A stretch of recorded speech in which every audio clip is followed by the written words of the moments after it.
মানে ছোট করা যাবে। প্রধান কাপ 2024 আয়োজনে দক্ষিণ 24 পরগনা উস্তি বাংশাসুর বন্ধন ব্যাংকের কাছে হরিহরপুর অঞ্চল যুব তৃণমূল কংগ্রেসের আয়োজনে অনুষ্ঠিত হবে। প্রধান পৃষ্ঠপোষকতায় যিনি আছেন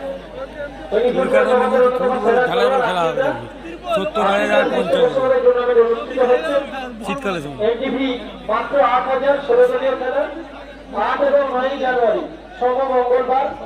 প্রথম পুরস্কার 1 লাখ, দ্বিতীয় 70, সেমিতে 10,000 করে। 8-9 জানুয়ারি দক্ষিণ 24 পরগনা উস্তি বানসাসপুর বন্ধন ব্যাংকের পাশে হরিহরপুর অঞ্চল তৃণমূল কংগ্রেসের পরিচালনায় খেলাটি অনুষ্ঠিত হবে।